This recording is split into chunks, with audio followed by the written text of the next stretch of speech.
Yati sir. Yati sir. Hello. Yati sir. Hello. Hello. Hello. Oh, Yati sir. Oh, Heinz කියන අර ඉස්සල් එක මේ close කරලා නැහැලු ඔයා.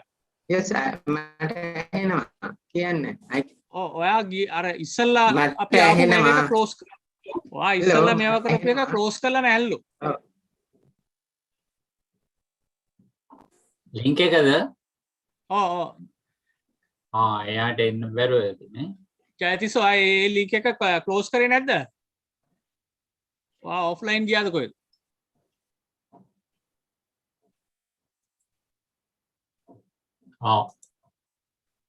Yati sir නෑ නේ. නෑ.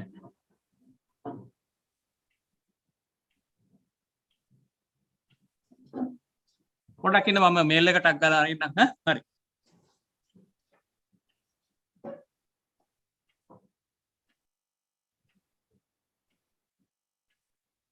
හැබැයි දැන් ඔයා නේද හොස්?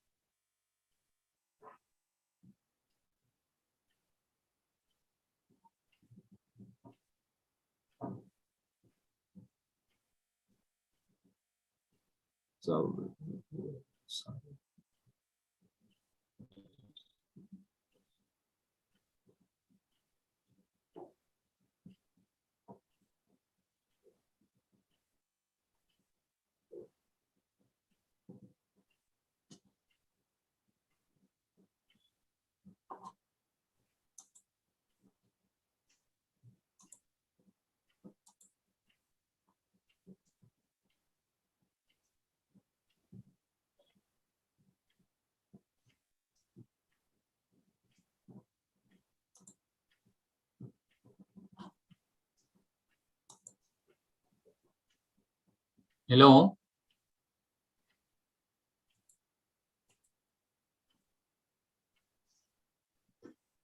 Hello. Hello. Oh, so Yati sir. Yati sir. Yati sir. නෑ mic එකත් off කරලා. Mute කරලා. Hello. Hello, Heinz is there. I took him in, but okay, still. yes.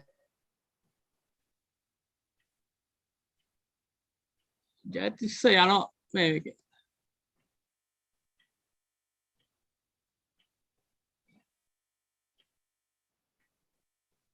Yati sir හිටපු හැටි නැති වෙනවා. ඔයාගේ කනෙක්ෂන් එකේ ප්‍රශ්නයක් තියෙනවා. Yati sir. Hello.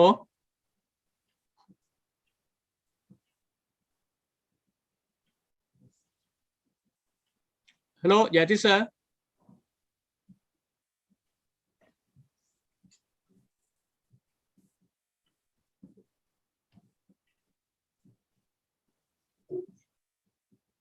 Hello. Hello. Yati sir.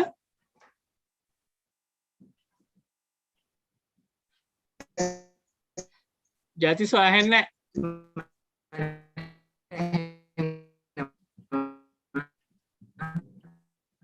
නෑ. ඇහෙන්නේ අපිට. මම ඇහෙනවද? දැන් හරි.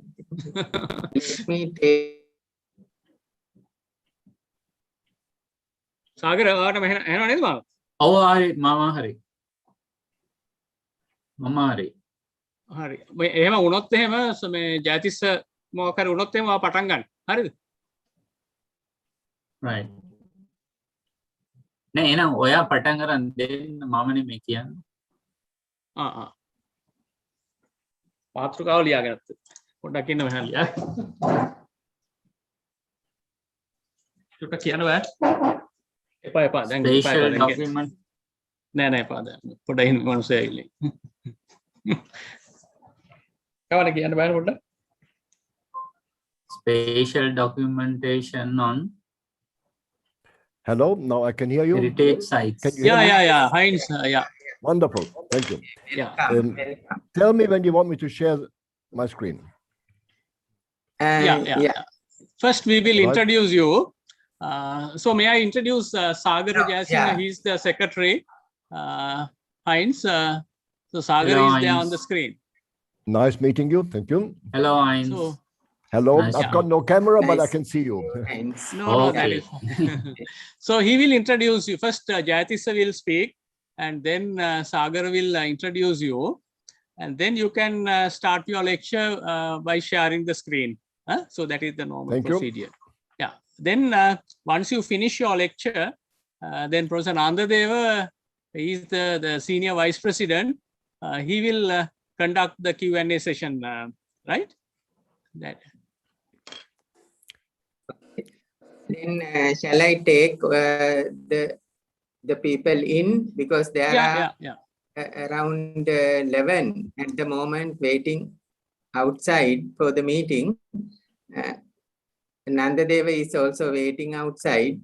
Okay. So okay. May I take them in, or do you need a little time to get yourself adjusted? Sagara? No, I am ready. Can you see the screen? And yeah, I can see the Still screen, we but can't. not the photograph. Yeah, you have to, that your whole screen is visible. You have to select the relevant photograph. Right, only another image. These two only. Yeah. Please enlarge it, and then I will take everybody in. Okay. Yeah. Shall I make Sagar the host from host karanada, because my internet connection sometimes goes off, right? Today. Okay. It's a small problem, but if you want, you can put me. You can let me have it, right? Okay. In the moment you're breaking up. Yes. Okay, there is a small. Your voice is breaking up. Yeah. Yes. Please take everybody in, Sagar. You can do that. Right. If you can make me one of the co-hosts, then I also can take people in.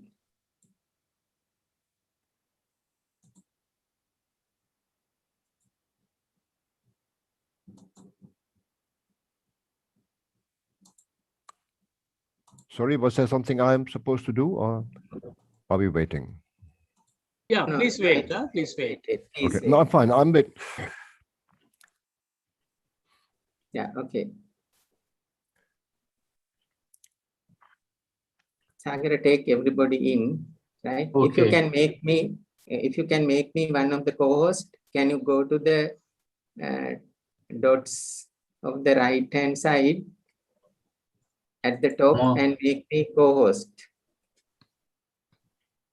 Sorry, top right-hand side, top dots in my photograph or my video, right? It should be in my video, and then go to the top right-hand corner.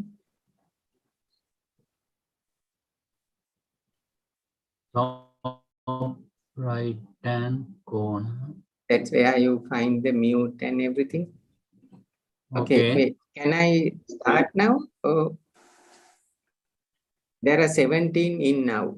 Are there any? I can't see it today. The waiting room.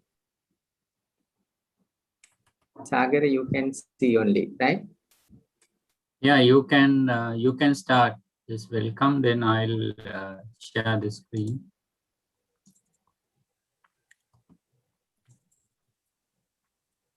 Okay. Okay, good evening. Okay. This is ICOMOS Sri Lanka. We are going to have our public lecture. Today, our guest speaker is from South Africa. He is Professor Heinz Ruther. Today, he is going to speak on state-of-art spatial documentation of heritage sites, taking examples of Polonnaruwa and Medirigiriya. So I welcome Professor Heinz Ruther and the audience. And first of all, I would like to invite our secretary, architect Sagar Jayasinghe to give a kind of introduction about Professor Heinz Ruther before starting the lecture. And then the lecture will go on around 1 hour. And then we will have a Q&A session conducted by Senior Vice President Professor Nandadeva, and after that he will propose the vote of thanks and conclude the session. So I think now it is time to invite Sagar to give the introduction. Thank you, Sagar. Thank you, Architect Jyati Seherat. So let me introduce our guest speaker for today's lecture, Professor Emeritus Heinz Ruther. Professor Heinz Ruther graduated with the degree of Diploma Engineer at the University of Bonn and obtained his PhD in photogrammetry at the University of Cape Town in South Africa in 1982. He is a fellow of the University of Cape Town, a fellow of the South African Academy of Engineers, and former vice president of the African Association for Remote Sensing of Environment. From 1990 until his retirement, he was the head of the geomatics department at the University of Cape Town. Professor Ruther has worked on numerous photogrammetric and surveying projects in Europe, Asia, Middle East, and especially in Africa. He has extensive experience in digital photogrammetry, close-range photogrammetry, precise engineering, surveying, and deformation analysis. He has supervised numerous MSc and PhD research projects and published more than 130 papers in scientific journals and international conferences. Professor Ruther's current research interest lies in digital photogrammetric and laser scanning for 3D modeling of architectural monuments and the documentation of cultural heritage sites. In 2004, he founded a research group named African Cultural Heritage Sites and Landscape Database at the University of Cape Town. He is still the principal investigator of this group, which is now known as the Zamani Project. He is actively involved in the fieldwork of the Zamani Project, which has, under his supervision, documented more than 60 heritage sites with close to 300 individual monuments. Among these are the rock churches of Lalibela in Ethiopia, the fortress and castle in Ghana, the rock-hewn monuments of Petra in Jordan, the Valley of Queens in Luxor, and temples and pagodas in Bagan, Myanmar, and at Polonnaruwa and Medirigiriya in Sri Lanka. So now I pass the proceedings to Professor Ruther to start his presentation on spatial documentation of. Thank you very much for the kind introduction.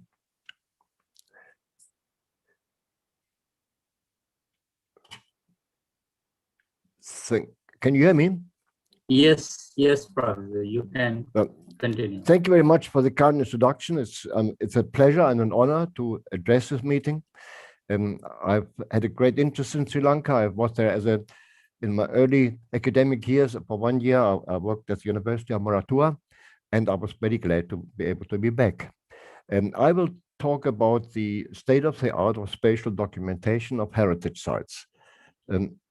The format of the presentation is the following. I will briefly discuss the design of digital spatial heritage data, or database rather.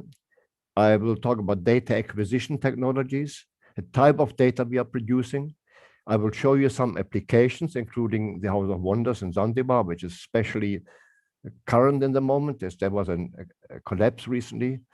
I will show you some examples of other sites, indicate some problem areas, and if you've got the time, I will also show you some examples of fly-through videos, examples of a panorama tour, and 3D model navigation. I will not go into the detail of this design of a database because we don't have time for this, but just to show you the complexity of this. We've got 2D data, we've got 3D data and image data. This is specifically our database, but the format is something which I think is generally adopted for databases like this. And I hope that maybe we can include some more Sri Lankan data into our database, or set up a separate small one for Sri Lanka. As I said, no time to discuss the detail. One of the bottlenecks in our system, or the weaknesses, I should say, is the non-spatial data. I'm not an archaeologist, I'm not a historian, I'm a technical person. So I don't have much knowledge of the history, the historical background of these sites. I read, of course, I love heritage, but I'm not an expert. And that's why I'm very reluctant to put information of this nature on our database, because I don't want to make mistakes. So whatever contribution you could make to the data which we've got, it would be most welcome. What is very important is metadata, and I think anybody who works in this area would have probably made that experience, as I did as well. The hard way, we have over 250, nearly 300 monuments, and at the beginning we didn't look into metadata sufficiently. We had to pay the price. It takes much more time to produce metadata later, and I'm mentioning this. If you ever do anything like this, make sure you have metadata. The principal objectives for producing heritage databases for me was, I wanted to document sites for future generations. I want to create increased awareness of heritage sites around the world, but especially in Africa. I don't see we have the need in Sri Lanka to that extent, but in Africa, there's certainly a need to create that awareness. In Africa, is the contribution of creation of identity a very important issue, partly due to colonialism, and so this was a bit suppressed. So heritage can contribute to, awareness of heritage can contribute to that. And we also provide information for students and scholars. We support responsible tourism with our data. We do capacity building in heritage, showing people how to do data acquisition. And we provide data for conservation and restoration and for rehabilitation. I have pointed out these two lines in red because this is where we get support. All the other areas are too esoteric, and there's not enough evidence that they actually can produce something. So we work in non-for-profit. We need funding, so I get funding for lines 7 and 8, not for any of the other ones. But we'll see that later. Special data types. We produce sections through, these are all examples from Sri Lanka, I think, yeah. Sections through architectural structures. We produce ground plans, elevations. We have videos, panorama tours, and 3D models. And I will show you examples of these. All these we combine in geographic information systems, or as I would like to call them, spatial information systems. Site information systems. So all the data are linked through an information system of this nature and can then be visited accordingly. This is an example of a 3D model. And when I talk about resolution, that's the distance. These models are comprised of millions of points, sometimes billions of points. And the points on the surface of the model are 2 to 3 centimeters apart. That's the resolution which we typically use. This is the Watadaga and Polonnaruwa. By the way, please bear with me if I don't pronounce the Sri Lankan names correctly. This is another model, not in Sri Lanka, but this is in Africa, in Gondar. Again, the resolution is 2 to 3 centimeters. The accuracy is also in the centimeter order. So you can, on these models, you can actually measure with centimeter accuracy You can measure wall thickness, window size, door size, whatever is needed. And you can go into the model, you can walk through it.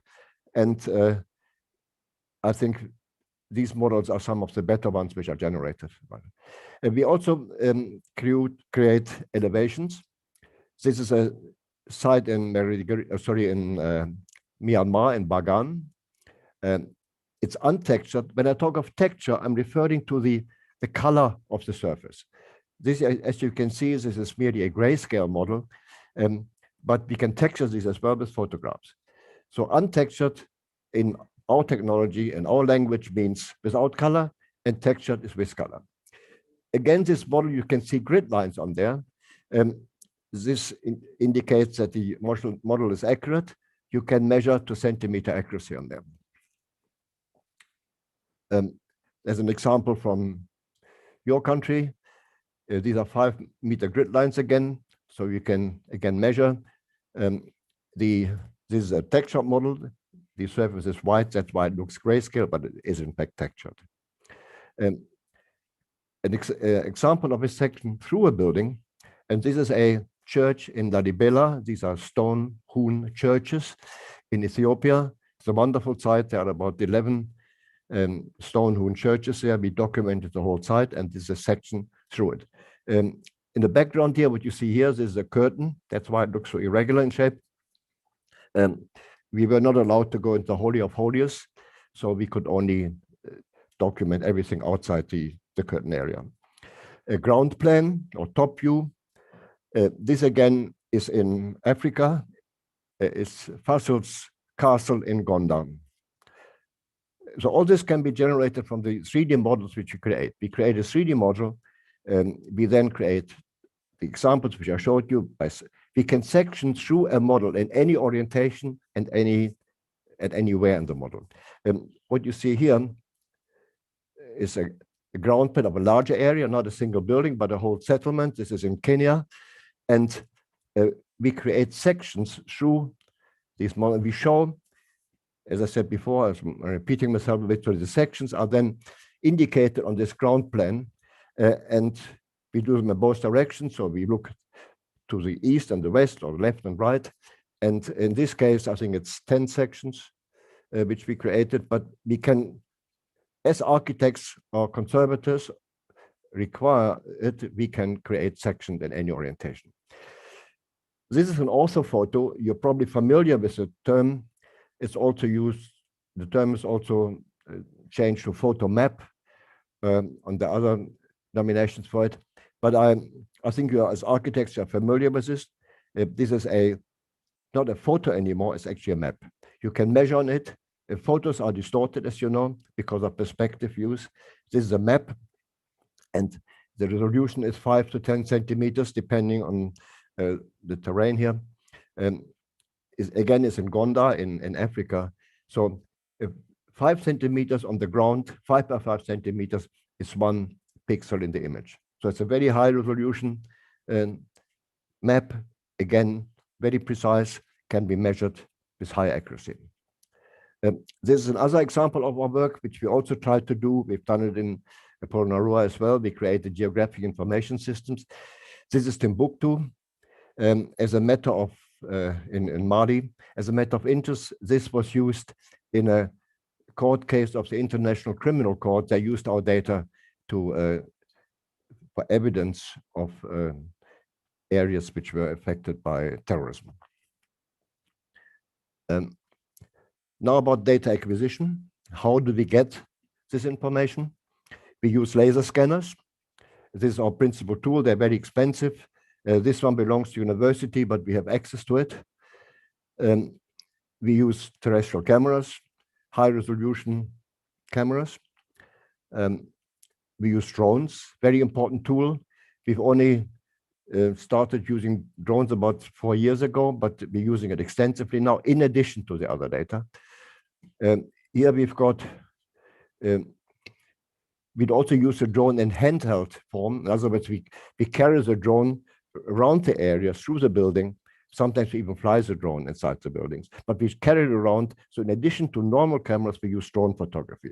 We are collecting an immense amount of data, as you will see from example, which I give you later. There are small compact laser scanners, which we use extensively in Sri Lanka, especially, I think, on both sides. Yes. These are about 20 centimeters high, and they can be placed into nooks and niches and in areas where you cannot set up a large laser scanner. And we use GPS to locate the building very accurately on the Earth's surface. And also we use it as checking. If we have a large area which we scan with a laser scanner, we put all these scans together, and then we check with GPS if there's no scale distortion or anything. Altogether, these instruments are used to create the final model. The stages of this are, there's a point cloud to start off with, all these millions of points which you collect. They are then turned into a mesh model where the points are connected automatically. It's a slow process. It takes a long time, even on a very fast computer, because we are dealing with very large numbers of points. Then we render the model, which means in a display, the surfaces are filled. The triangles between points are filled. And finally, we create a textured or colored model, which means we are draping photographs over the mesh. So we've got point cloud, mesh model, rendered model, and textured model. To give you an idea of the volume of data, this is in Medirigiriya. What you're seeing there, the white points are positions where photos were taken either with a drone or from the ground. The yellow ones, which you might just recognize here, those are laser scan positions. So we have, in this case, we had 500 scanned and 9,500 images, which generated a point cloud. Again, this is not a trivial process to put it together. You need very sophisticated software, very expensive software for it. By the way, I didn't mention the laser scanner cost nearly $80,000. So they're expensive instruments, and the software is also expensive. So it's not something which one can easily do. Then in the next process, we clean our data. This is a model which we created, but on there, as you see, there are items which should not be there. So in a rather time-consuming process, we clean them out. You've seen here, there they are still there, and there they're gone. This is also not quick because we need to do a bit of cloning in the background. We try to be also as authentic as possible. I always tell my team that we minimize the artificial components in a model. So we do fill holes, but we try to minimize that hole filling so that we got really only authentic data. As a matter of interest, the field time to processing time is between 1 to 4 to 1 to 8, which means for 1 week in the field, we can use up to 2 months of processing. It's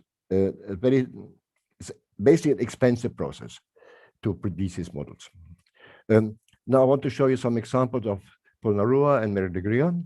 By the way, the project was, we have a donor, Duncan Saville from the Saville Foundation. He's an Australian, a former UCT student, University of Cape Town student, and he pays my team, the 3 team members. I work pro bono. And this specific project was funded by Margosa Graphite, who I believe work in Sri Lanka. If you want to get to the data, to the Medirigiriya and Polonnaruwa data, you can visit our website, which is zamaniproject.org. That's what it looks like. What you see in there is, by the way, Meroe in Africa. You can then go to, you see here on top, you see sites. Sorry, if you go to sites, you can then go to Polonnaruwa. And there you can choose between 3D models, Panorama Tour, general photos, plans and sections, images of the 3D models. Here at the top, these are actual 3D models, which you can rotate, and these are images, and you can choose maps. In the data collection for these 2 sites, there was 680 scans altogether, 150 panoramas we took, and 23,000 photos. So it was a substantial amount of work. I think we were there for 10 days, and we were a group of 4. And these are the models, these are not the actual models, these are just screen prints of the models. The actual model you can rotate and move in. You probably recognize them, it's your country, so I'm sure you're familiar with these. We were very happy with the results. We actually got quite good results for your models. And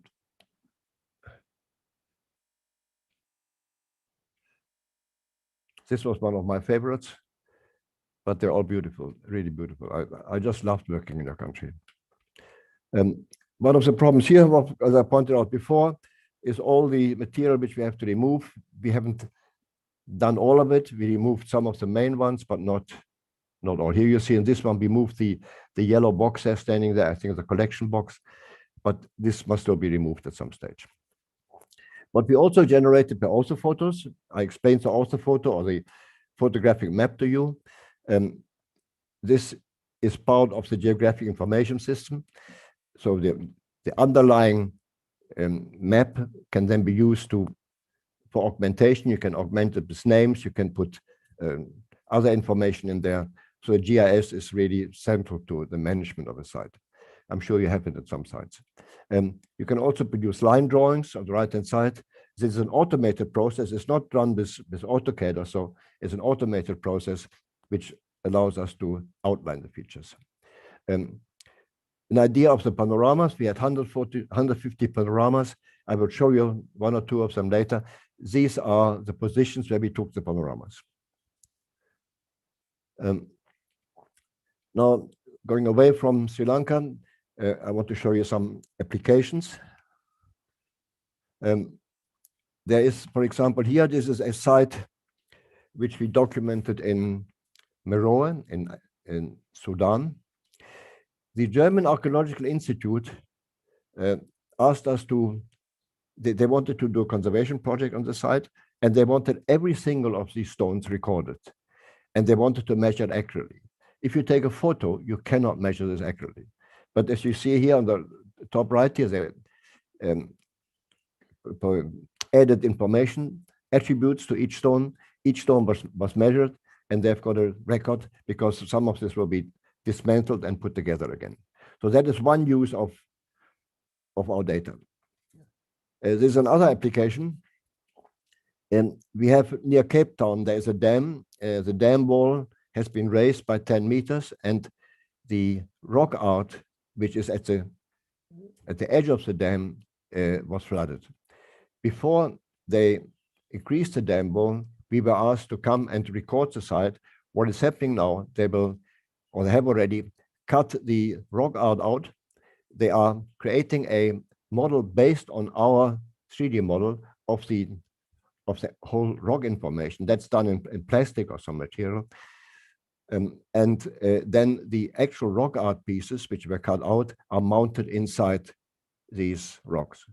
There might be people who don't agree with this approach, but the alternative would be to leave the rock art being flooded and probably destroyed by water. So here we could help. So our model did help to create the physical model, and then the actual rock art was then placed inside that model. Another application is in Great Zimbabwe. The conic tower in Great Zimbabwe is very famous. On the left is a photo, on the right-hand side is the actual model which we created, not textured, as you see, it's grayscale.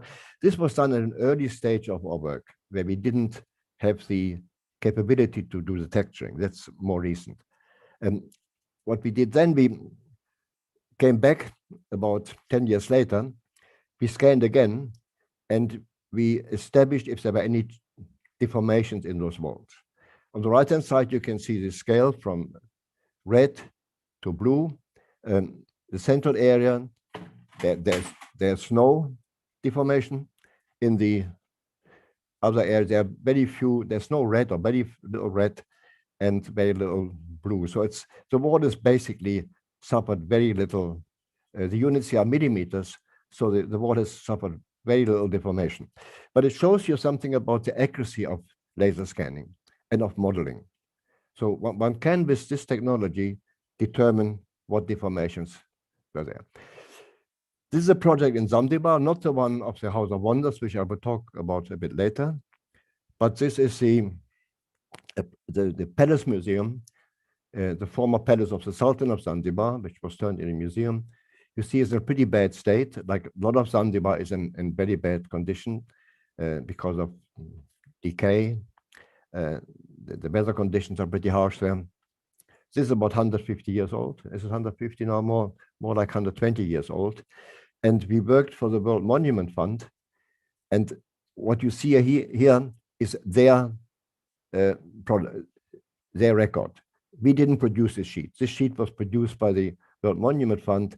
They added information on there and they used our models. What you see at the bottom left, this is our model, and right is also our model. This was textured already. So they use it extensively, and we worked with the World Monument Fund a couple of times. They use it extensively for their conservation. Well, maybe extensively is a bit exaggerated. They use it for their conservation projects. Another application is this cave in South Africa. Our data were used for research. They published a number of papers on this cave. It's supposedly the place with the oldest ever used fire made by humans. And they have evidence, they believe they have evidence, it's about 300,000 years ago. And in these publications, they use our data for measurements. For the latest use was for the wind study. They wanted to find out if the ash which they found in the cave could have been brought in by wind as opposed to by fires made by humans. You can see from the scale, it's quite a long area, it's over 100 meters. And they also used our model to construct a walkway. There's a walkway because they were worried about the archaeology being affected or destroyed by visitors. So they have a walkway, a wooden walkway, and that was designed on the basis of our data. Now I come to the collapse of the House of Wonders, or partial collapse on the 25th of January. This beautiful building was built in 1883 by the Sultan of Zanzibar. It's called the House of Wonders because it's got the first lift in Africa, or in East Africa rather, and it's also got electricity, which is very unusual. The Sultan wanted to show that Zanzibar could also be modern and not backwards as it was perceived overseas. This is what happened on the 25th of December. The building collapsed, or not the building, the front right corner of the building collapsed. Then I got a call. The reason for it is not sure yet. Our survey will hopefully contribute to the understanding of this event. I got a call a couple of days later from UNESCO, and they asked me if I could document it, because we had, very fortunately, we had documented this building in 2019. Here it is. So that is the original shape using our technology. This is 6.2 billion triangles created from 9,000 photos and 600 scans, which make up this building. It's inside and outside. What is frustrating for us is that we can only show what you're seeing there as only 10 million triangles of the 6.2 billion. So in other words, only 0.2% of the data which we collected and which we have can be displayed. You need an extremely fast computer, a very powerful computer, to show the full data volume. But what we can do, we can take small sections of the big model and there use the full resolution to just look at these small sections for detail. That's just as a matter of interest. This is a cut through the building, a section through the building, just to show that we are documenting the inside as well. And the idea was to use this for conservation interventions in 2019. Now this tower is no longer there, and the front section is no longer there. But this is the 2019 model. it was also meant, and it is being used for augmented reality in TV documentary, in a TV documentary. There's a TV documentary being produced about the trade between Oman and East Africa. And in this documentary, they are reenacting scenes. They're using our model to put in their artificial creatures, like the Sultan appears there, and the court is there. And so they're using the model to create this. And it really looks real. If you see it, it looks real.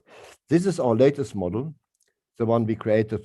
We only finished it last week. In fact, the texture version is only finished today. I didn't have a chance to include this in the presentation. So this is just the grayscale value. This will be used now to establish what happened on the building, and maybe even find the reason for the collapse. What we did there, we created these sections at the intervals which you can see on the right-hand side. And then we used horizontal sections through the building. And this is one of those. And what I did there, I used my experience in deformation analysis. I'm basically a precise engineering surveyor. And we measured lots of points, coordinates, and I measured on every on the 2019 model and on 2021 model. And then I did an analysis of the distances to establish if the distance had changed, and if they had changed, by how much, and why they possibly would have changed. So that was then the part of the analysis. And I'm not at this stage allowed to reveal the result of my survey there, of our analysis, because there were fatalities. 4 people died during the collapse, and there might be court cases. And that's why I've been asked not to say anything about the results. But I can explain the methods. What we also did, we compared the 2 point clouds. In other words, the surfaces, the millions of points on surfaces. This is one wall. And you can see there, again, a color scale on the right-hand side. The yellow areas indicates a leaning forward. So what you're seeing, there are 2 models. 2 models superimposed, 2 point clouds superimposed of one specific wall. And you can see from there, in the top right-hand corner, the 2021 wall is leaning slightly forward. This is obviously very relevant because one has to secure this wall to make sure that it doesn't further collapse. The rehabilitation is being discussed at the moment, and there will be measures taken to rehabilitate the building and reconstruct something. What I also did, I looked at, on the right-hand side, you see the pillars.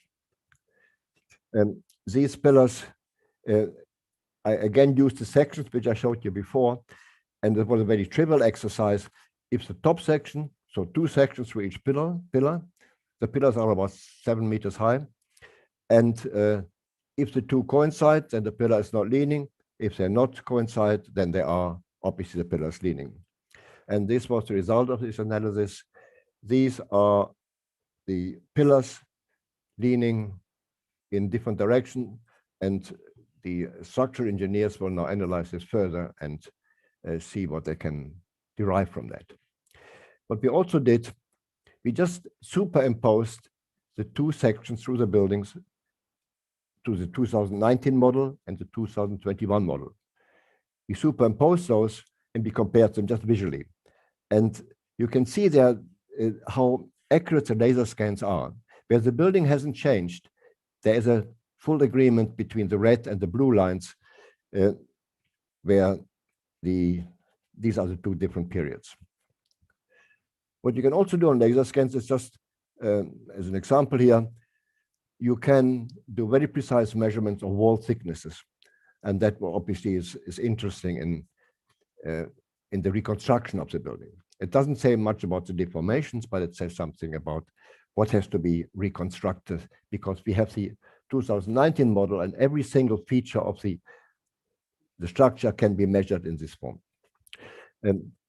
We also use GPS points because I'm a bit, I mean, this is my personal view, and please don't quote me on this one. I think there might be a problem in this area, and there might be a possible settlement. That's between the building and the sea. That's only about 50 meters or so, or a bit more, maybe 80 meters.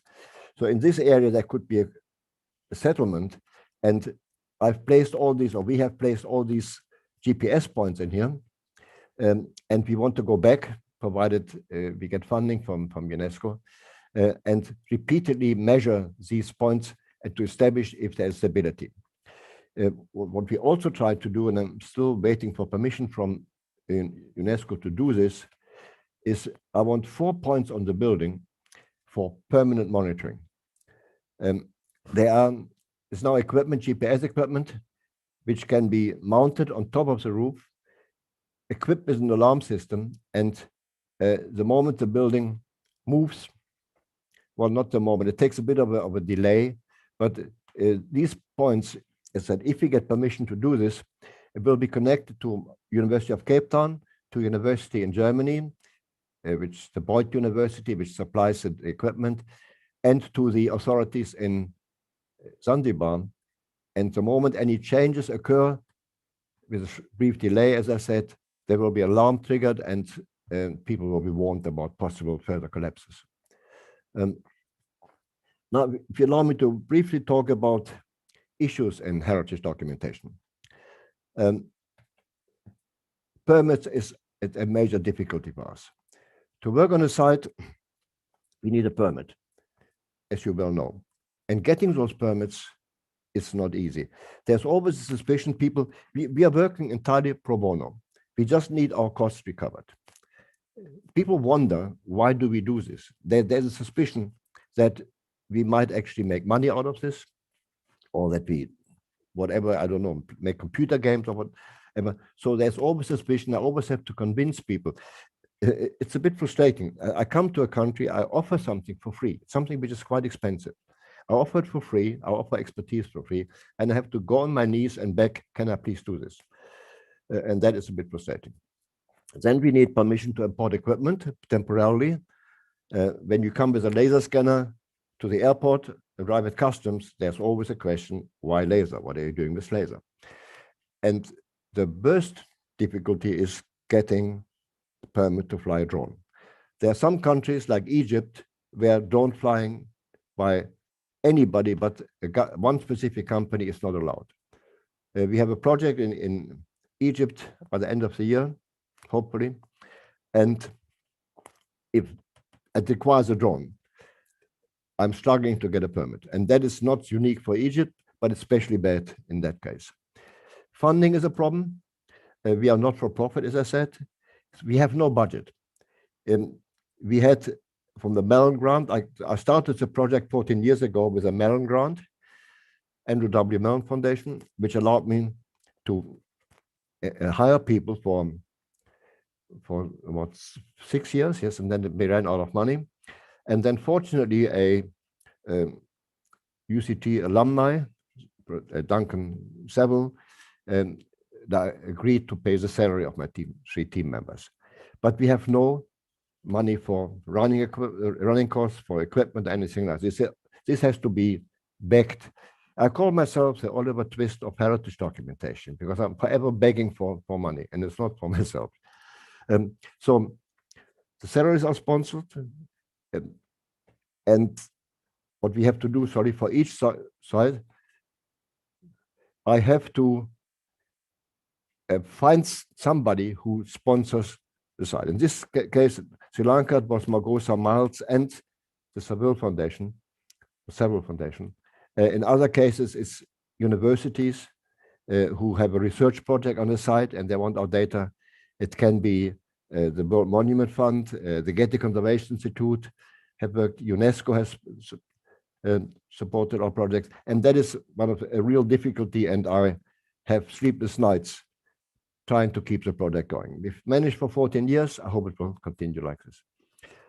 Then another real nightmare is rights to the data. Who should have access to the data? If you look at the people who can claim access, there are national agencies like the Petra National Park or the Ghana Monuments and Museums Board, or Museums and Monuments Board. They say, if you scan there, the data are theirs. The Orthodox Church in Ethiopia, when we do the Church of Lalibela, the church says the data are ours. In case of a mosque survey, like in Jenne, we surveyed the great mosque of Jenne, the Imam required the data. Also, he probably couldn't do anything with the data, but he felt, and I understand this, right? Then what about Zamani team and myself? Do I have rights to the data? Then there are cultural ethnic groups like the Khoisan, the original inhabitants of South Africa. They have a right to the cave, to rock art, which we document. It's their heritage, and they should have a right. Then typically Department or Ministry of Tourism, sorry, that's a mistake. That was meant to be that's correct, tourism and culture. They all feel, I personally, and that's my personal view, is I feel the country has first right to it. But not everybody agrees with me. I suspect that ICOMOS would not agree with this, or UNESCO. But that's my personal view. And but I do give the data to other people. But I get, I wouldn't say weekly, but every other week, or maybe weekly, I get a mail, an email from somebody who asks for a model. Our models are very popular. And and I know that in many cases, people wanted to make money. They want to create replicas and sell it. They want to create computer games. That's my biggest concern. I don't want, say, a Buddhist site to be used in a computer game to chase some criminals through the site, because the sites are beautiful and they are ideal for sort of a computer game. And it really concerns me. Or just imagine somebody chasing Al-Qaeda through a mosque. And that is really serious concern for me.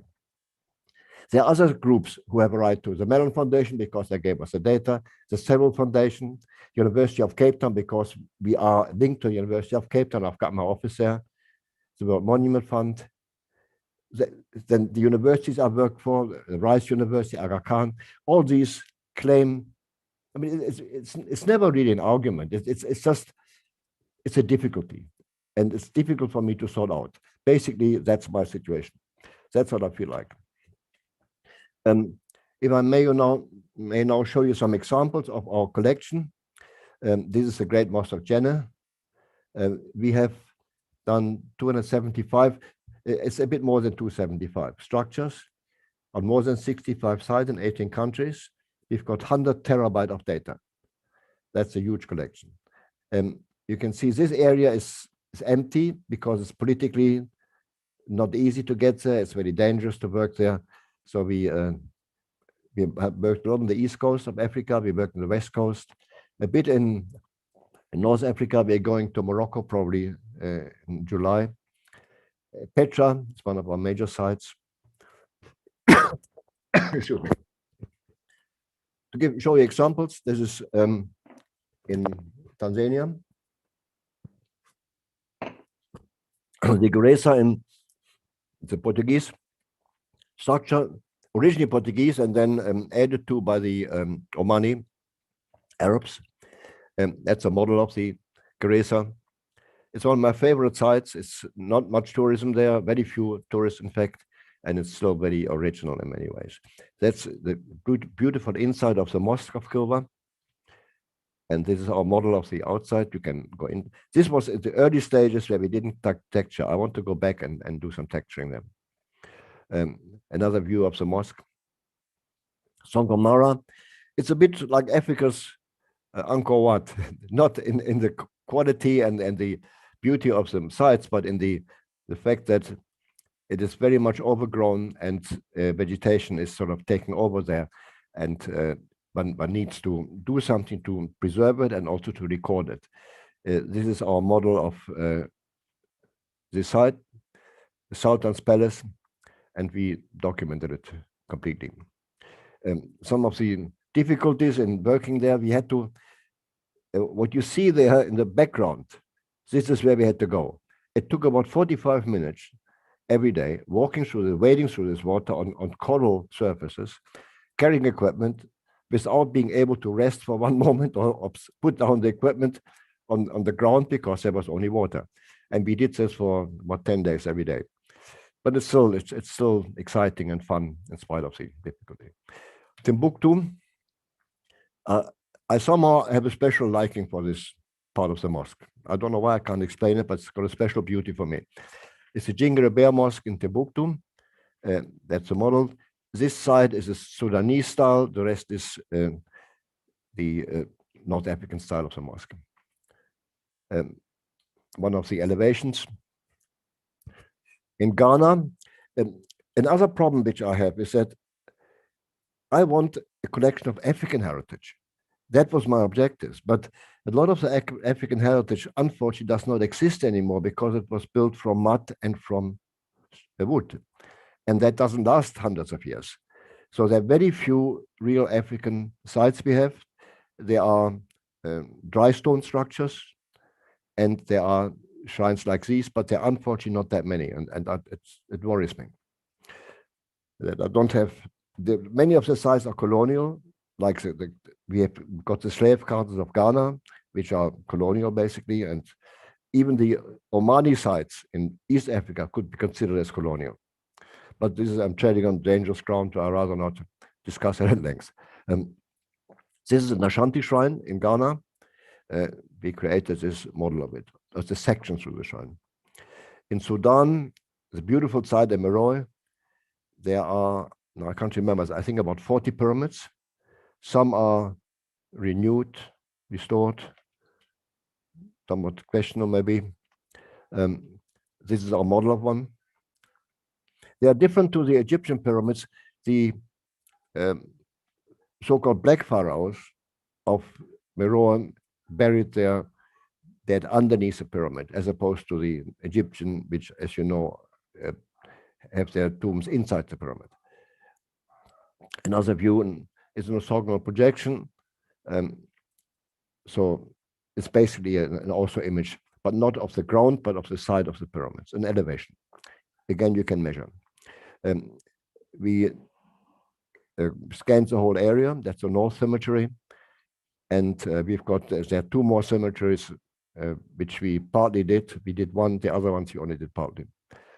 That's all that, what you're seeing there is laser scans. That's myself doing, it was easier to get up there than getting down, but I managed, I survived. The Valley of the Queens in Egypt was a project which we did for the Getty Conservation Institute. Here you see myself in my Indiana Jones impersonation. What we did in this case, we didn't do a building, we did a flood risk assessment. I'm showing these examples because you might have applications in Sri Lanka of a similar nature, but it wouldn't look like this, of course, but in principle. This is the valley. We laser scanned the whole valley. We couldn't do it from the air because there was a restriction on flying drones, and we also couldn't see everything from the air. This is a contour map. Then we draped a satellite image over it, and we did floodline analysis.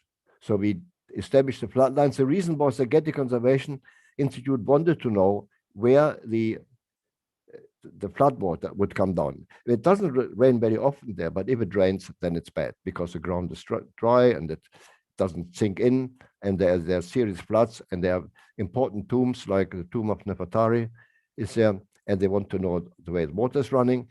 These are the catchment areas. The bottom of each of these shapes shows where the water comes together. We combined our scan with maps produced by some by a US archaeologist, Kent was his name. We combined the data. He surveyed the tombs. We didn't survey the tombs. He did that. We surveyed 2 or 3. And then we created this here, which allows to look at the relative position of the tombs. And in some cases, the passages were closer together than it was, that people thought it was. Sorry. Myanmar, another site. I consider myself extremely privileged being able to see all these wonderful sites and work there and do a little bit, make a small contribution to their survival. Bagan was one of the special ones. There are, you probably know in Bagan, there are 3,600, I think, over 3,000 temples and pagodas in a small area. This is one which collapsed as a result of an earthquake, and we surveyed this one. There were difficulties because of the bamboo scaffolding which covered the surface of the building. It was very difficult to set up the scanner there. There were a lot of worshippers and also some tourists who obviously were in the way of our scans, and obviously we couldn't ask them to leave. Then it was difficult to work there. As you can see, it was quite dangerous. The terrain was fragile and we had to climb over this.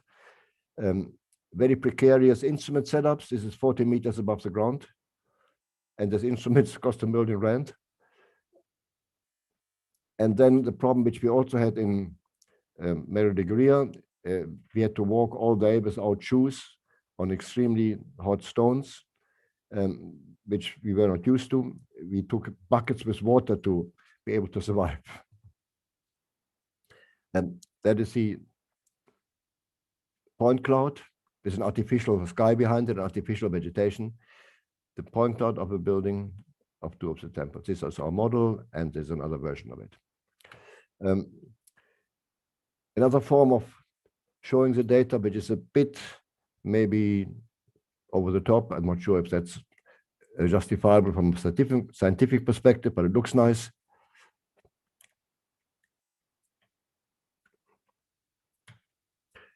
And something different, which I would, I don't know if you've got an application of a similar nature. I'm not talking about slave trade, but about a phenomenon, historic phenomenon, which can be put into a story. We documented there are about 32 castles along the coast of East Africa, West Africa, especially Ghana, and we worked on on 6 of them, and we created a database. It's called the story map. This is a technology which is introduced by Esri. Esri produced the famous ArcGIS system, and that allows us to tell a story via spatial data. You can then, I can't do this here, but we can click on these various things and you can then get information. We used data which were created by the Emory University in America. They collected information on, I think it was 38,000 trips, well, trips sounds terrible in this context, transports of slaves from Africa to America. And we put that information into a database and a GIS. You can now ask how many or which voyages took place from Accra to America. Where did they go to? How many slaves were on these? This is the complete collection of, I mean, it's terrible to look at this if you think that every single of this line represented the fate of hundreds of people. And anyways, this was the previous one, so you can go in both directions. You can also say, like in Rio, how many ships came to Rio, who was the captain, how many slaves were on the ships, how many survived, and it's a very, but I cannot claim that we produced we collected the data. The data was collected by the Emory University. We just had the 3D data. We had the castles. We made models of 6 castles, and we created this GIS. Other information, and you can ask questions specific. What I found personally was entirely new to me, that most of the slaves actually went to Brazil. Oh, I always thought they would go to the Caribbean, but they actually went to Brazil. And this is something, I don't know if you've got similar applications in Sri Lanka, as I said, not slave trade, but any other historical events which have a sort of a flow in it, and it's a very nice way to do this. And that's one of the castles, Elmina Castle, and this is our model of the castle. That's the team in Meroe. This is our web page. I've got a little bit more to tell you, I think. No, I think that's all. I can then show you a video which we created. You might find this interesting. So what you're seeing there, what you will see, is the video of our model. The surrounding area is artificial. It's a game environment. It is questionable. I don't know if it's a good thing to do this, but my team loves it. You know, they take our model and put it into this game environment. And so the trees are artificial, but the model is correct.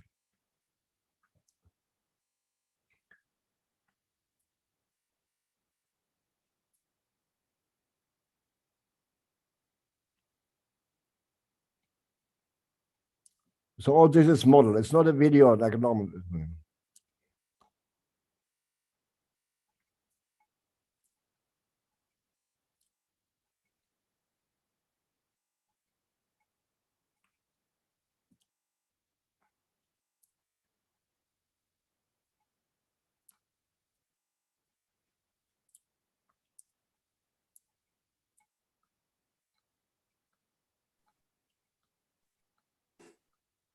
No, we can't see it yet. Yeah, we cannot see the video. You cannot see the video. No. Yes, yeah. Please replay But it from that's, the beginning. that is very sad. What can we do? No, I can Maybe see you it have on to my exit screen. from I the think- PowerPoint, no? yeah, Pardon? I think remove the first sharing. That sharing PowerPoint, I think better to remove that first. And Well, I can stop the PowerPoint, yes. We can still, I mean, we will, yeah. No, I finished with the PowerPoint, so I can leave that. okay. Then, All right. I don't know if you should try again, just very briefly, if it works. It's a pity. yeah, please. Can you see? Doesn't work. You see, now I Okay. stopped. Still not. Still not. Ah, yes, coming. Yeah, it's coming. it Yes, seems. yeah. Yeah. Now Oh, it's yeah. okay. Can you see it now? All right. Allow me to start again. Okay.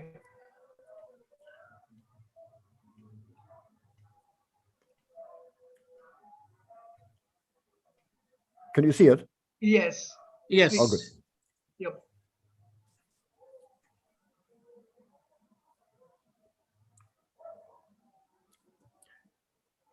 And in the real model, you can, I mean, what we did here, we just walked through the model and made a video of it, but you can go anywhere in this model where you wish to.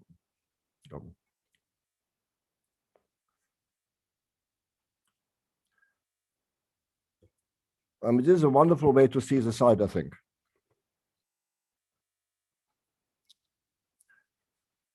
Okay, I won't show the whole thing. You can find, if you want the video, please let me know. I will send it to you. Just please. Now screen sharing has stopped. I would now want to briefly go two more things I want to show you.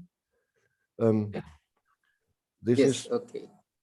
can you see this? Thank you. Probably not. The screen sharing seems to have stopped. Wait, not yet.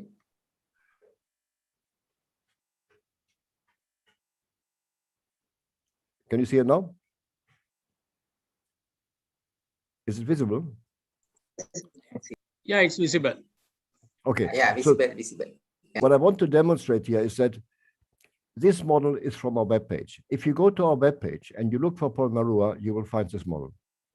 And you can maneuver it, you can measure it, you can see it from underneath and from top. So that is a capability which we have. And now there's a new problem.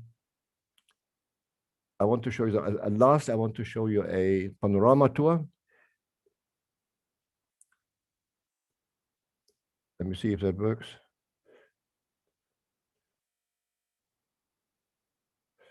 I can't get there. Yeah.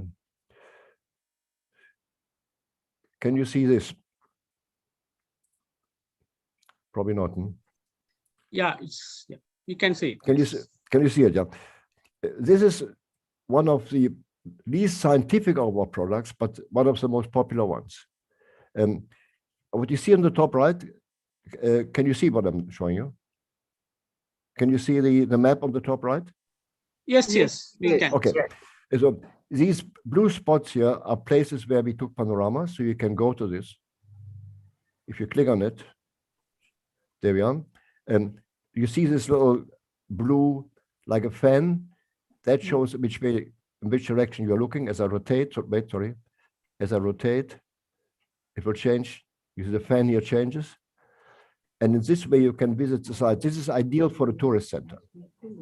You can, people, especially people like, a family might come, one family member might be older or handicapped in any way. They might not be able to go to the site. They can at least see some of it.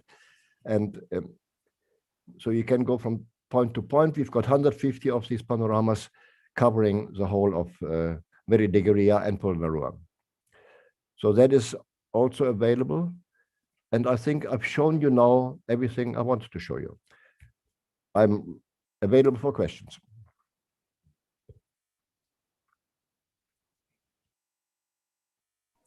Anything anybody would like to hear or know?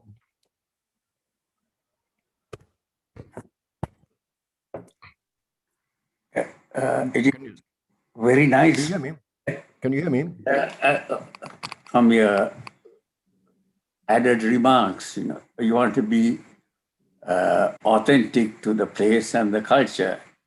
But I want to ask whether you could, as a separate exercise or as a parallel exercise,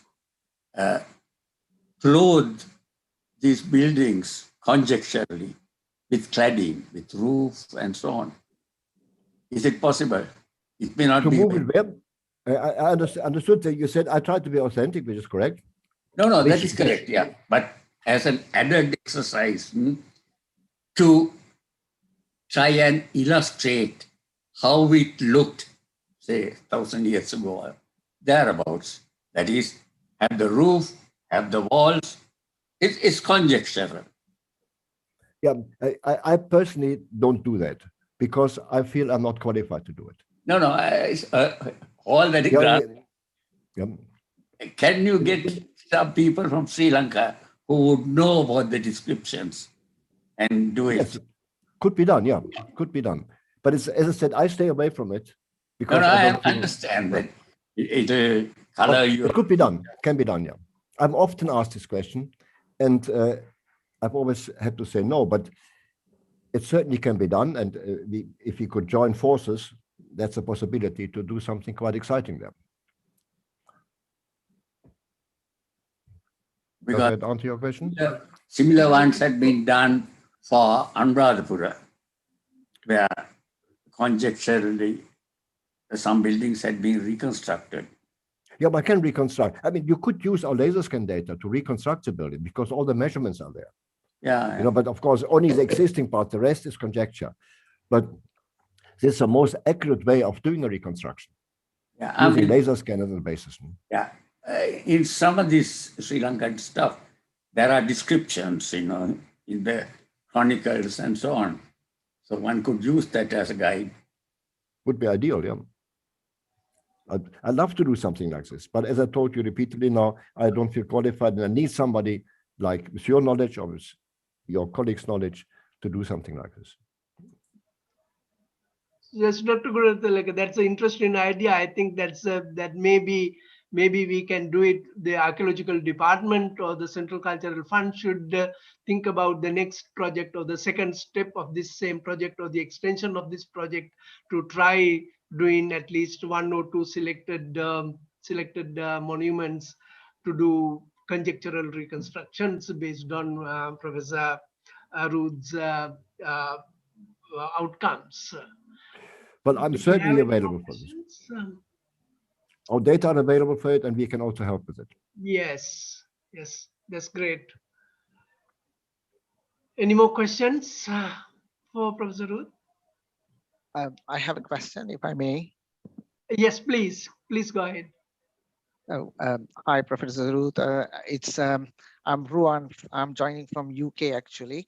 I'm so very impressed about your work, and especially you're doing it for free. My question to you is, if you input this data into a 3D scanner or something, will you be able to get a proper 3D model, not a pitch model, but actual model? Oh yes, yeah. No, we can do that. Yeah, no problem. We've done that. Right. So my question is, I don't know about the ethics of it, but say, for example, you're really struggling with funding. If you make small models, and then, at least to fund your project, if it can be sold, with permission from those people as well, would it be some way of at least recovering your costs, which is involved? I mean, I must confess that thought occurred to me as well, obviously. And it's complicated because, for example, we worked in Petra. We've done extensive work in Petra. And I spoke to people there, and they said, no, that cannot be done because it's the property of the Petra Archaeological Park, and which is understandable. I mean, it's something they feel it's their right to use this data, but we could use it. And there's something else which I forgot to mention, by the way, and that is virtual reality. We have our models can be turned into virtual reality, into caves as well. You can, otherwise, if you put Oculus glasses, these 3D glasses on, you can actually immerse yourself in that environment, and it's absolutely spectacular. I nearly fell off a chair because I maneuvered through one of these models, and I thought with my shoulder I was hitting a wall, and I evaded this. It was so real that I had to actually struggle to stay on the chair. I'm not exaggerating this. So that would be another way possibly to make money, to have something at a visitor center if you pay, but it's I don't know, it's difficult. You see, somehow I do it for free because I love it, and it's something I get so much pleasure out of doing, is that I feel doing this somewhat questionable thing of making money out of it somewhat feels wrong. I don't know, I can't explain it, but it feels wrong. I agree with what you're saying, but you have to, I mean, this is a wonderful project you're doing for free. And I know that, at some stage you will run out of the money. There should be a continuous stream.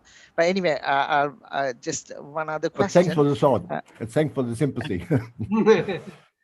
Thanks so much. In Europe, have you got any contacts? Especially, I'm from UK. Have you got any contacts? Or is this a particular project only done by University of Cape Town, or is this the technology which is shared between other countries as well?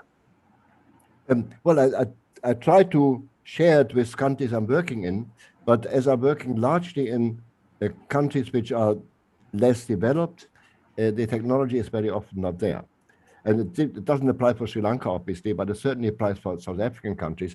And we're sharing, it's less of a technical sharing, it's more of a, I'm working in conjunction with archaeology departments as opposed to other groups which do the same work as we do. There are 2 American groups who want to work with us, but we haven't come to a real agreement. That's SciArc and Global Heritage Fund.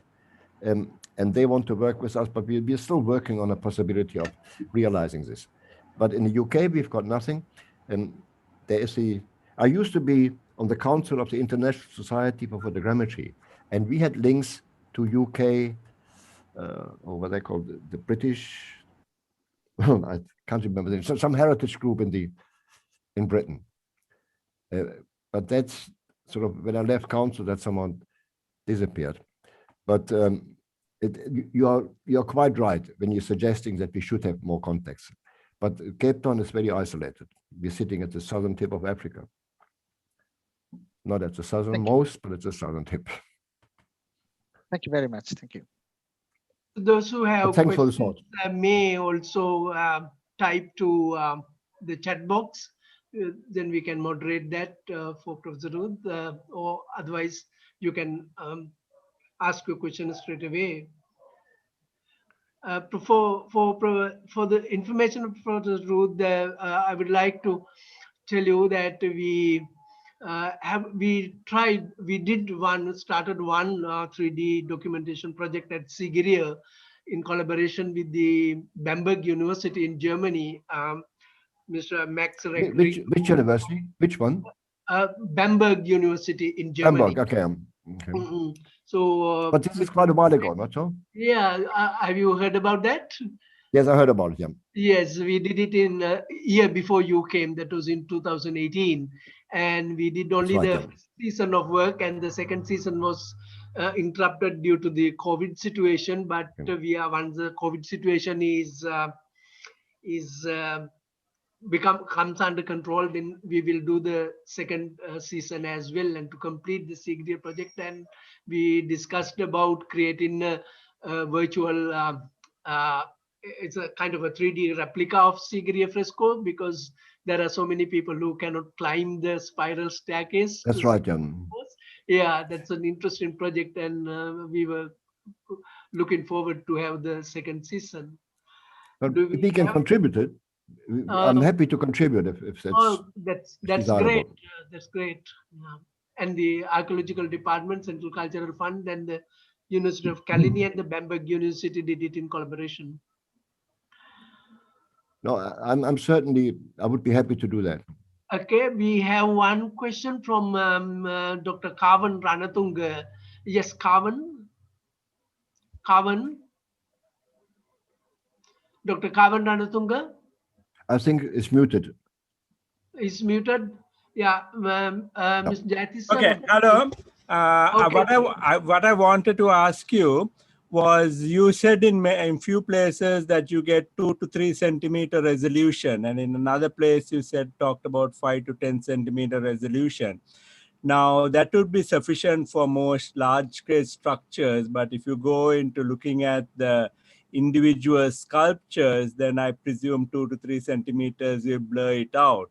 Is there any way you could have a changing resolution so that yes, sculptures at a higher resolution, so that you can look at them as what you would normally expect to see?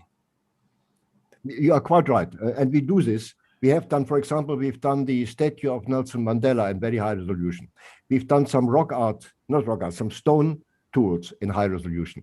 But you see, we can't do it for the building because the data volume would be absolutely, astronomical. You've seen House of Wonder, we have 6 billion points with that resolution, with 2 centimeters. If we would go to high resolution, it would be as a completely unmanageable for any computer. No, So, but what I'm saying it can be is, done. but what I'm saying is not for the whole structure, but to isolate certain small regions which have sculptures or something, and for those little regions go into higher resolution, so that you have a changing resolution in your model, so that it's not all what is appropriate for the large scale building, but you have a higher resolution whenever you get to the small regions which have sculptures. Can be done. And we've done it for one of the, in Polonnaruwa we did it. For, Okay. I think, a moonstone, just as an experiment. It can be done, but it means a lot of extra work, and it means more time on site, and it means a larger model. Even if it's only small section, it still increases the model, but it can be done, yes. So And is we've that, done it. is that included in the your model that we can access to a website? Yes, you can.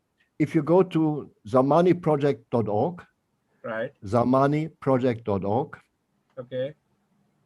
and I think I had this, I don't want to cut you off now by going back into the PowerPoint presentation, but That's fine. But- I will look at it. I think we can share the link, I guess.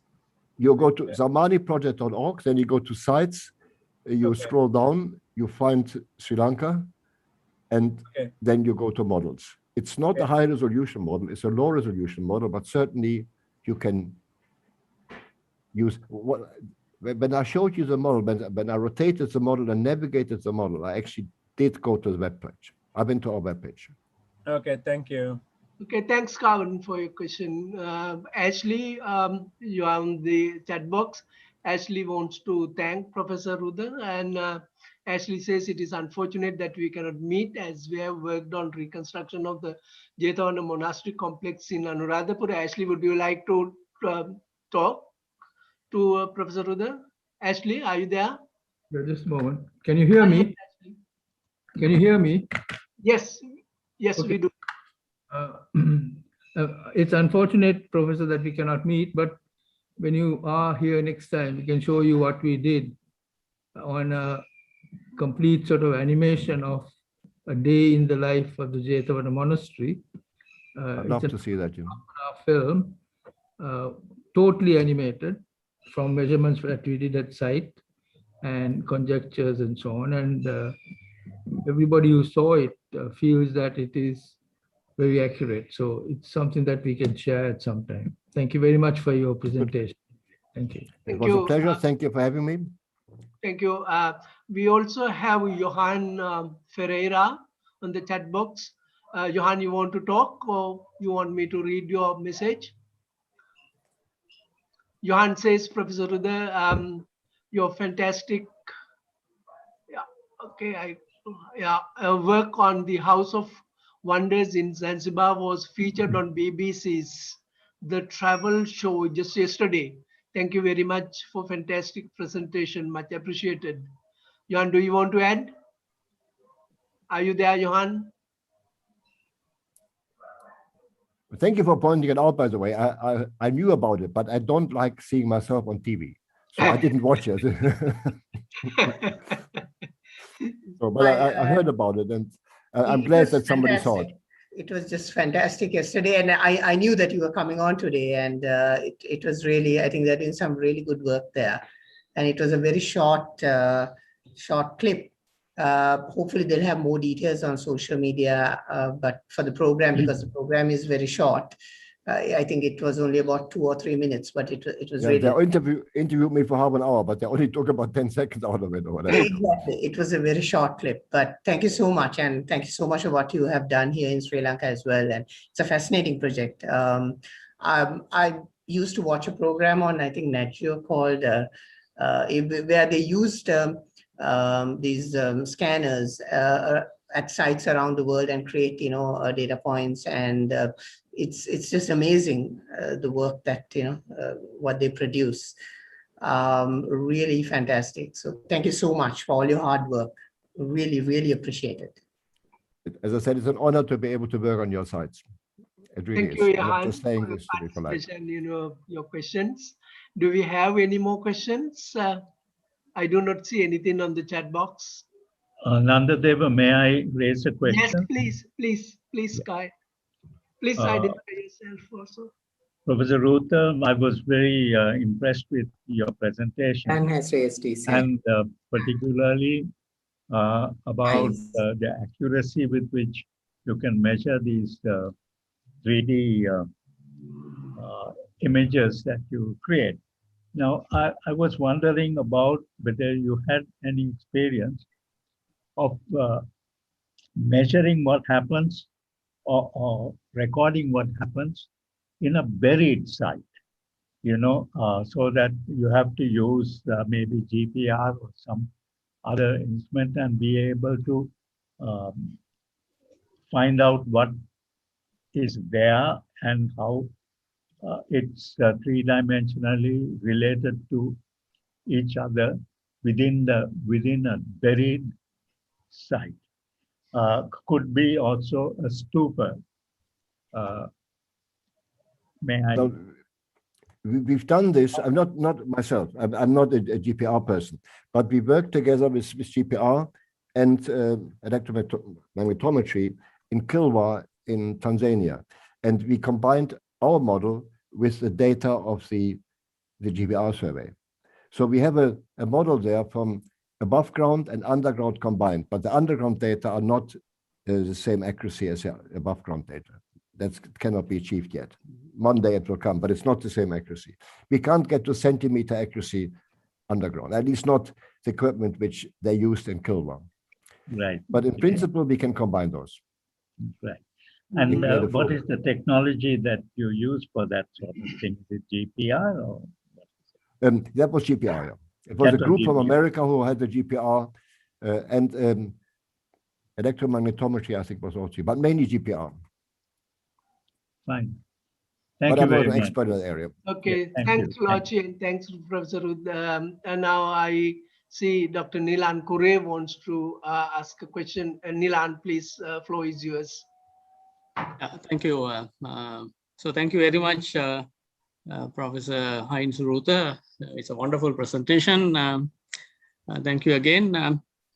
Now, actually, I have visited your website, and particularly your documentation of the Sat Mahal Prasad, so the that is, I mean, wonderful. You can rotate the total image, and you can understand and study the real deterioration process of that particular monument. As a conservator, architect conservator, without even visiting the site, I can, prepare a conservation proposal. I mean, that was the type of accuracy you have in your documentation. So, so thank you very much. But I have two questions. One is, you mentioned in your presentation at the very beginning that you are also doing capacity building and training the local people. So whether you did something like that in Sri Lanka. Then my second question is whether you would like to come back to Sri Lanka and work with us, and particularly the ICOMOS Sri Lanka, and of course the Department of Archaeology and the Central Cultural Fund, and to improve on this type of documentation, and also to train our people, especially the professionals in this type of documentation, because this is very, very important in the heritage preservation and also the heritage interpretation. Yeah, so those are my two questions. To both your questions. The first one, we typically take students or younger researchers, or also people from the departments of archaeology or so on, with us on site, 2 or 3 at a time, and accompany us, and we show them what we do, and we teach the equipment. We also give courses. We give a course, a 5-day course in heritage documentation, in spatial heritage documentation, and we've done this in about 7 or 8 countries. And I offered this as well in Sri Lanka, and unfortunately it was not taken up. I don't know why. I've offered it repeatedly, but there was no interest in it. Also, we didn't have anybody accompanying us on site. We had somebody to help us. There was absolutely no question with this. But I would have liked to see maybe a student, or as I said, some junior researcher coming along with us, just to see the technology. The second question, I'd be most happy to come back. My team would love to come back. We could do more work there. We could also give a course, if that's of interest. It would, we don't charge for what we're doing. It would just, we would require, we don't have funding. We would have required our cost to be recovered, that's all. But otherwise, we would definitely be happy to come. I want to do work more. I mean, I also was under Rapura, and I loved it. As I told you, I was a long time ago, it must have been the 70s, 1978. I spent a year in Sri Lanka, and I visited many of the sites you have. That's a wonderful place, and I would like to do more. But well, I'm glad to hear that Anuradhapura is looked, and Sigiriya are recorded. But if we can do any more, we are available. Thank you. Thank you.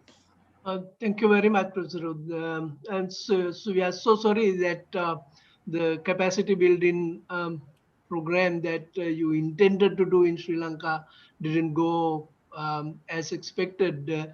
But maybe in the future, we in the ICOMOS would be able to do a better collaborative work if we get the opportunity. And thank you, Nilan, for raising that issue. Thank you very much. I do not see any more questions in the chat box. Anybody? I have a question, if I may. Please identify yourself. Once again, it's Ruan. I did ask one question. Okay. Sorry to ask another one. With my medical background, I'm just wondering whether your technology can be used on biological beings. Like say, can you scan a human being and replicate a 3D model of that? Yes, can be done. The only condition is that the human being must stand still, like in a scan, in a normal scan. If one can guarantee that, one can measure that, yeah. In fact, I developed a system years ago for placing patients into a proton beam with cameras. We took the data from an MR scan, and then we did a 3D system which measured the head of the patient, and then the patient was automatically moved into the beam. So it can be done, yeah. And whole safe, bodies, I presume. and also just heads or something. it's safe as well? Thanks for the question, reminding me of my youth. Thank you, Rana, for asking that question, diverting our attention to another totally different field. That's really interesting, Professor. Do we have any more questions?